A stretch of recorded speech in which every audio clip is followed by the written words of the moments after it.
Selamat siang kelas 9. Kita akan lanjutkan pembahasan kita pada bab sistem reproduksi pada hewan dan tumbuhan ya. Kita akan awali dengan pembentukan sel kelamin jantan dan betina pada tumbuhan. Nah, pada tumbuhan biji, maka pasti memiliki bunga. Dan bunga tersebut ada bagian yang disebut dengan kepala sari. Kepala sari di dalamnya jika disayat akan terdapat ruang sari. Di dalamnya ini terdapat sel induk mikrospora yang diploid. Diploid itu artinya apa? Diploid itu artinya jumlah kromosomnya sepasang atau simbolnya biasanya 2N ya. Kemudian sel induk mikrospora yang tadinya jumlahnya 1 dia akan membelah menjadi 2, kemudian menjadi 4 ya, menghasilkan 4 sel mikrospora. Barulah setelah itu dia mengalami pembelahan mitosis. Oke.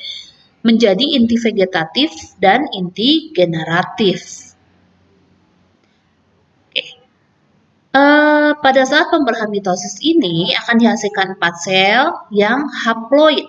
Haploid itu artinya apa? Haploid itu kebalikan dari diploid. Kalau diploid, jumlah kromosomnya sepasang, simbolnya 2N. Kalau haploid, jumlah kromosomnya hanya 1 saja, sehingga simbolnya adalah N.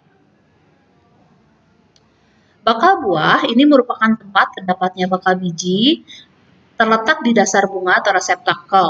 Ya. Kemudian terdapat juga bakal biji.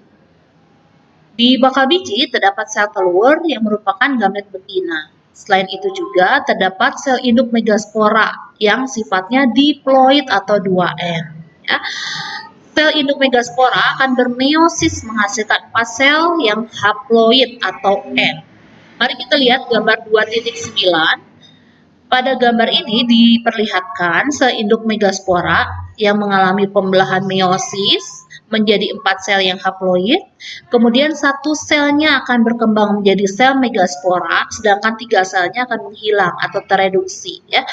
Nah, pada sel megaspora tersebut dia akan mengalami pembelahan secara mitosis, kemudian menghasilkan 8 inti sel, mulai dari 1, membelah jadi 2, 4, dan 8. Ya. Nah, 8 ini yang 3 akan membentuk inti polar yang sifatnya diploid, ya, yang di tengah ini.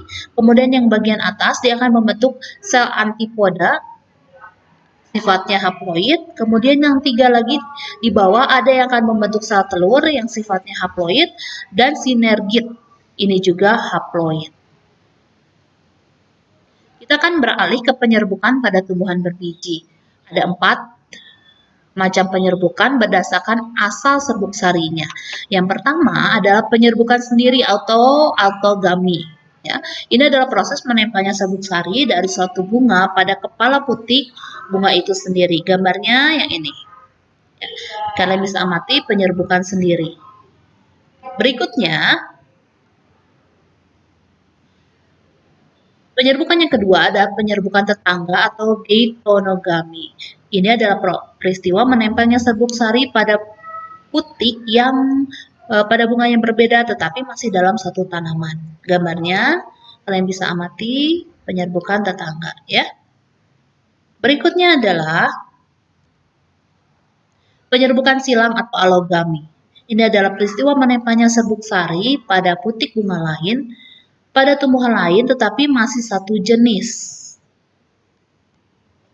Ini penyerbukan silang gambarnya ya. Berikutnya yang keempat adalah penyerbukan bastar. Ini adalah peristiwa menempelnya serbuk sari pada putik bunga lain yang berbeda jenis. Kalian bisa lihat, kita amati bunganya sudah berbeda jenisnya ya. Kita akan lanjutkan, berikutnya adalah pembuahan pada tumbuhan berbiji. Proses pembuahan itu adalah proses peleburan antara inti sel kelamin jantan dan betina. Nah, pada tumbuhan berbiji tertutup atau angiospermae, ini terjadi 2 kali pembuahan sehingga disebutnya pembuahan ganda. Kalian bisa amati gambar 2.10.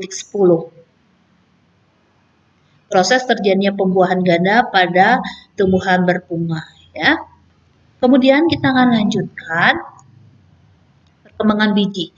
Setelah terjadi pembuahan, bakal biji akan berkembang menjadi biji dan bakal buah berkembang menjadi buah. struktur biji, kalian bisa lihat gambarnya. Embrio dikelilingi oleh kotiledon dan endosperm yang merupakan persediaan makanan.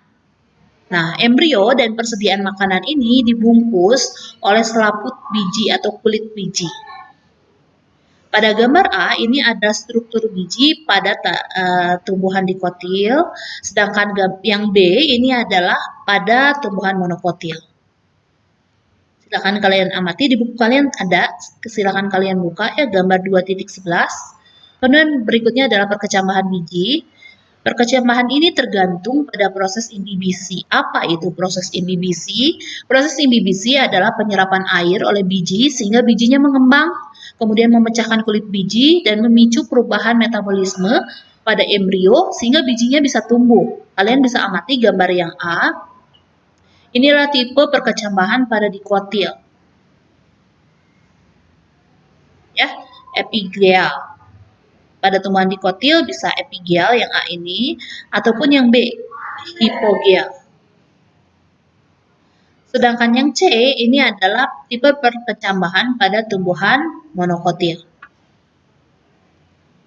Berikutnya adalah metagenesis. Metagenesis itu adalah siklus hidup tumbuhan yang dimana terjadinya pergiliran keturunan antara fase gametofit dengan sporofit. Fase gametofit atau fase generatif ini merupakan tahapan yang menghasilkan gamet yang sifatnya haploid atau N. Sedangkan fase sporofit adalah fase vegetatif yang menghasilkan spora. Ya. Nah, gametofit ini akan menghasilkan gamet yang haploid dan akan menyatu membentuk zigot. Kita akan lihat gambar 2.13. Ini adalah bagan metagenesis pada tumbuhan lumut. Yang pertama, sporofit dewasa pada tumbuhan lumut nanti akan membentuk kapsul. Jika kapsulnya sudah matang, sudah siap untuk kawin, maka dia akan pecah, keluarlah spora. Spora ini akan tumbuh menjadi protonema. Kemudian protonema akan tumbuh menjadi gametofit muda. Ya. Kemudian gametofit muda dia akan tumbuh menjadi gametofit dewasa. Di mana gametofit yang jantan dia akan membentuk antheridium. Yang jantan dia akan membentuk antheridium dan menghasilkan sperma. Sedangkan gametofit dewasa yang betina dia akan membentuk archegonium dan akan menghasilkan sel telur. Kemudian terjadilah fertilisasi antara sel telur dengan sel sperma. Setelah itu akan membentuk zigot dan terbentuklah gametofit dewasa. Demikian seterusnya siklus ini terjadi terus-menerus ya. Kita lanjutkan ke metagenesis pada tumbuhan paku atau Pteridophyta. Oke, diawali dengan pada tumbuhan paku dewasa dihasilkanlah sporangium yang jika matang atau sudah dewasa sporanya akan pecah kemudian membentuk gametofit muda. Kemudian akan terbentuklah archegonium yang menghasilkan sel telur pada gametofit yang betina, sedangkan pada yang jantan akan terbentuk antheridium dan menghasilkan sel sperma. Kemudian terjadilah fertilisasi atau pembuahan antara sel telur dengan sel spermanya, terbentuklah zigot. Kemudian terbentuklah sporofit muda pada gametofit. Nanti akan tumbuh akar, kemudian tumbuh menjadi sporofit dewasa. Nanti sporofit dewasa ini akan membentuk sorus dan ini terus kembali siklus hidupnya ya. Seperti itu. Kita akan lanjutkan ke faktor-faktor yang mempengaruhi pertumbuhan dan perkembangan tumbuhan. Ada dua faktor. Faktor yang pertama adalah faktor internal atau faktor dari dalam. Yang kedua adalah faktor eksternal yaitu faktor dari luar. Pada faktor internal ini adalah gen dan hormon. Gen itu apa? Gen itu adalah materi genetis yang dibawa dari induk dan diturunkan kepada anaknya.